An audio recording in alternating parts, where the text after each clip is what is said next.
आणि आज बगला मारणे विथ खत पेरणी ही दोन्ही कामं या यंत्राच्या साह्यानं सुरू आहेत.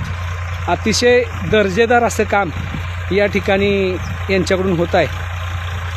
आपण प्रत्यक्ष पाहू शकता कामाची क्वालिटी काय असते ते या ठिकाणी आपल्या लक्षात येतं. आणि दर्जेदार काम करण्याच्या हेतूनं हे जे ट्रॅक्टरचे चालवणारे आमचे मित्र आहेत ते एकाड एक सरी करतात आणि पुन्हा रिटर्न येताना राहिलेली सरी करत येतात. याचा फायदा असा होतो की पहिल्या वेळी जी पाचट वर आलेली आहे थोडी, त्याच्यावरनं पुन्हा दोन्ही चाकं चालल्यामुळं ती पाचट पूर्णपणे मातीमध्ये मिक्स होणार आहे, दबली जाणार आहे. आणि याचा फायदा पाचट कुटण्यासाठी आपणाला निश्चितपणे होणार आहे.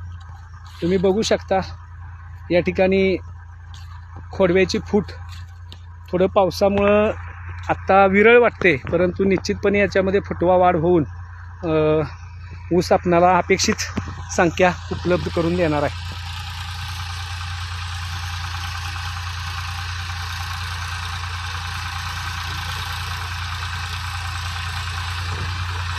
अत्यंत शिस्तबद्ध पद्धतीने ते काम करतायत. कामाची कुठलीही गडबड न करता त्यांचं काम चालू आहे.